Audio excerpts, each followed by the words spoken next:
You do nothing, Uncle Phil. You know, ain't like I'm still 5 years old, you know? Ain't like I'm gonna be sitting up every night asking my mom, when's Daddy coming home, you know? Who needs him? Hey, he wasn't there to teach me how to shoot my first basket, but I learned, didn't I? Hey, I got pretty damn good at it too, didn't I, Uncle Phil? Got through my first date without him, right? I learned how to drive, I learned how to shave, I learned how to fight without him. I had 14 great birthdays without him. He never even sent me a damn card. To hell with him!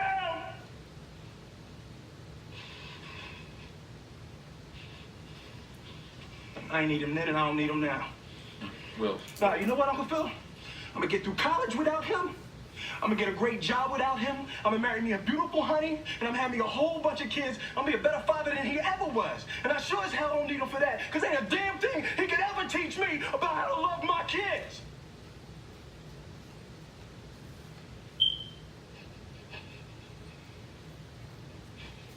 How come he don't want me, man? Hi, my name is Stacy, and this is my persuasive speech on absent fathers. The purpose of my speech is to convince you that absent fathers have a negative impact on their children. Children who grow up without a father are more likely to face problems than those who do have a father in the household. Two issues that stem from a fatherless home are behavioral and psychological issues and educational and financial hardship. Educating uninvolved fathers on the importance of family dynamics serves as a positive solution to decrease this problem. I believe that you should know that 43% of children in the U.S. live without their father, according to the U.S. Department of Census. 85% of those children suffer from behavioral problems, and that's according to the Center for Disease Control. For my first argument, I strongly believe that children that come from fatherless homes are more likely to suffer from the psychological issues and behavioral. They usually tend to have abandonment issues, attachment issues, a lack of trust, and it can develop into depression and anxiety. It is often argued that any child can suffer from those. I agree that is true. However, they are just more likely to be aggressive, more likely to commit crime and go to prison, have teen promiscuity, and have teen pregnancy. Coming from a fatherless home, it can contribute to more emotional problems. Children often think that they are worthless. They question why they are growing up without a father and other children have their fathers. It can also lead to suicide attempts or self-injurious behaviors such as cutting. Family structure and lack of parental involvement are predictive of juvenile delinquency. The more opportunity a child has to interact with his or her biological father is less likely for he or she to commit a crime or have any contact with the juvenile justice system, according to Coley and Medeiros in 2007. Equally as important, my next argument is that children without a father in the household are more likely to suffer from financial hardship and their education. I strongly believe that income has a huge influence on the child's life academically. It is often argued that children do not need both parents. I disagree with that. Single parents are more likely to have to work crazy hours, multiple jobs, just to make ends meet. And usually they do not have time to go to school functions or be involved with their child's homework or even their life plans.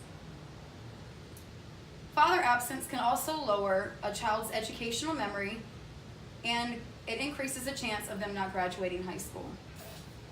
Financial hardship can also affect the child because it is more common that the mother or father did not go to college, so the child will most likely not either. I strongly agree that this crisis could be prevented.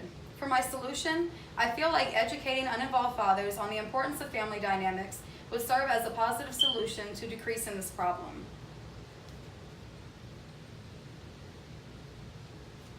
The condition of a father's relationship with the child's mother will most likely determine how the father plays his role as the father to the child. At the same time, people disagree and say that it should not matter the relationship, that the father still has an obligation to that child to take care of them.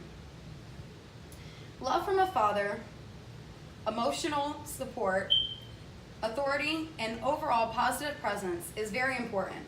Having that could avoid any trauma caused by or within the child's self-confidence, their emotions and how they're displayed, and any future relationships that the child may have.